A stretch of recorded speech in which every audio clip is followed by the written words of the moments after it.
اتنے میں میاں نظام الدین صاحب مول صاحب کے پاس لاہور پہنچے اور انہوں نے جا کے کہا کہ آپ ان پیسوں کی کرنے کی کوئی ضرورت باقی نہیں، میں نے میرا صاحب کو منوا لیا ہے اور وہ توبہ کرنے کے لیے بالکل تیار ہے، آپ بس مجھے 10 آیتیں جو ہیں وہ حیات مسیح کے متعلق قرآن سے دیں۔ وہ کہنے لگے یہ بات قرآن سے نہیں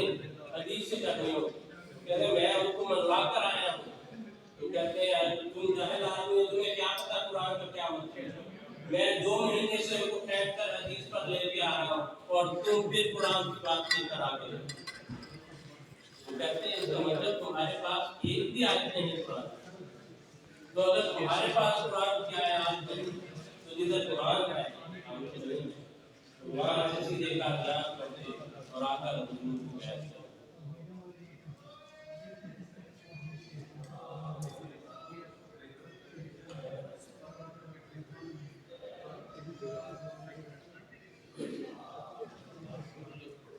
حضرات، حضور کی صداقت کے بے شمار اور انگنت مثالات ہیں، اور یہ اس وقت براہ راست میرا موضوع ہے۔ یہ وہ نور خدا کا جس میں دلوں کے پوچھنے والے نے آپ کے ایک صحابی حضرت مولوی محمد الیاس خان صاحب رضی اللہ تعالیٰ عنہ سے ایک بھرے مجمع میں پوچھا کہ الیاس خان تمہیں کیا ہوا، پورے صبح سے رات میں تمہیں کوئی پانی پی نہیں ملا کہ تم نے پنجاب جا کر ایک پنجابی مرزا غلام احمد کی بیعت کر دی؟ جو جواب دیا وہ سننے کے قابل ہے۔ وہ کہتے ہیں دراصل بات یہ ہے کہ مجھ سے میرا خدا گم ہو گیا تھا، میں ہر مذہب میں اس کو ڈھونڈتا رہا، ہر مذہب مجھے پرانے قصوں کی طرف لے جاتا،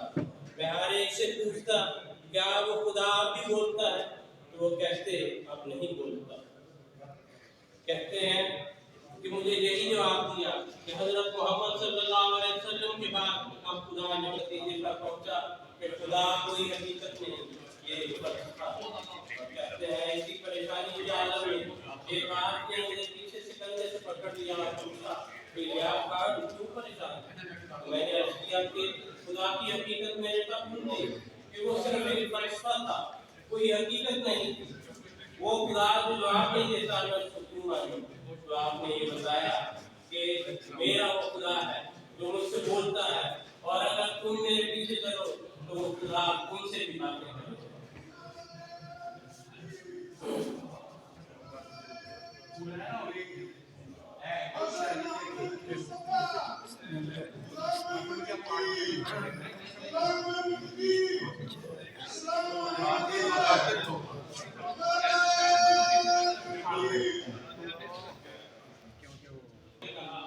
خدا کی ذات کی قسم کھا کر کہتا ہوں، جس کی چھٹی کا سکھا والا کیوں کا کام ہے، جو مرزا غلام احمد قادیانی کا خدا مجھ سے بھی کلام کرتا ہے۔ میں آپ سے پوچھتا ہوں کہ کوئی ہے جو سامنے سے کہے کہ اس سے خدا بولنا؟ پورے مجمع پر سناٹا چھا گیا اور بڑی دیر تک یہ کام کوئی جواب۔ کسی نے حضرت مولانا نور الدین صاحب رضی اللہ تعالیٰ عنہ سے پوچھا کہ آپ تو پہلے ہی ایک بہت پہنچے ہوئے بزرگ تھے، قرآن بزرگ تھے، آپ کو حضرت میرے صاحب سے بیعت سے زیادہ کیا فائدہ؟ اس پر حضور نے فرمایا دعا کر پہلے مجھے حضرت نبی کریم صلی اللہ علیہ وسلم کی زیارت بذریعہ خاص ہوا کرتی تھی، اب بیداری میں بھی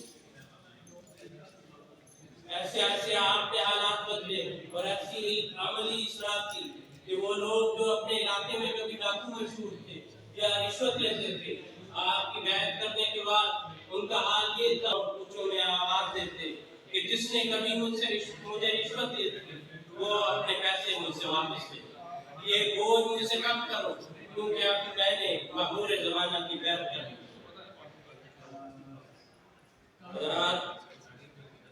حضرت مسیح موعود علیہ السلام نے اپنی عاجزی کی وجہ سے اپنے شعر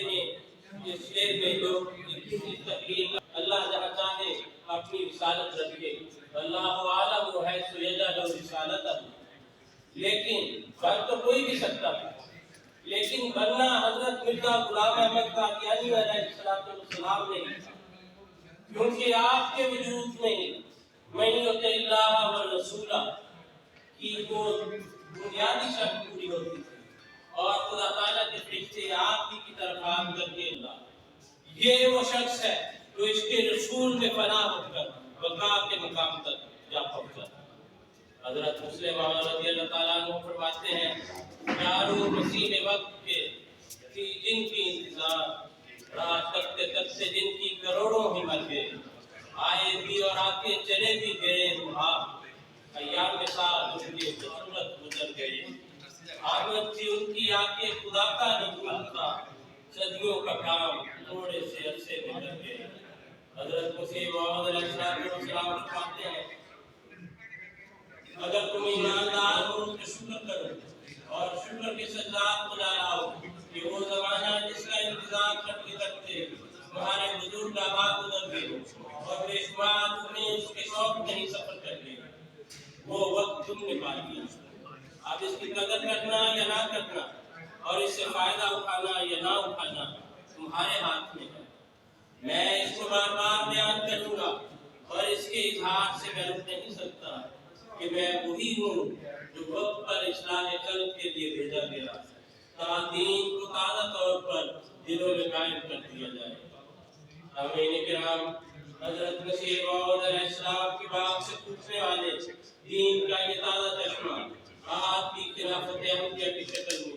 اسی طرح رواں ہے اور ہم کچھ قسمت لوگوں میں سے ہیں جو اس چشمے کے کنارے پر بیٹھے ہیں. حضور کو دیکھنا آپ کو ملنا ہمارے لیے کوئی مشکل اور ناممکن بات نہیں. ضرورت ہے کہ توجہ کرنے کی اور حضرت مسیح موعود علیہ السلام نے فرمایا کہ وہ جو حکم تھا کہ کونوا مع الصالحین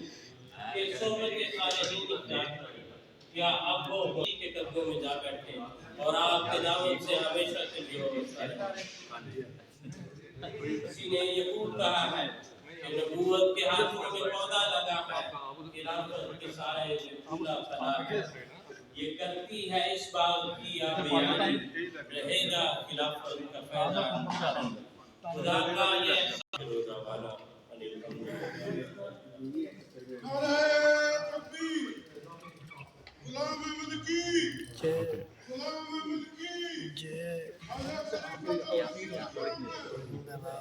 احمد کی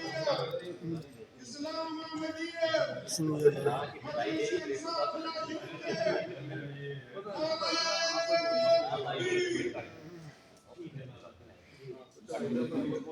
Next in the program I was going to speak about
great strength of teachings of Messiah, how they turn people great souls. So I will continue from there, share with you how that teaching wrapped the ultimate teaching of Islam given to the Prophet by God Almighty has changed souls. And I will share with you some examples. So first of all, I'm going to share with you what the expectations of the Prophet were on us. Who better to share those with us but as you can see,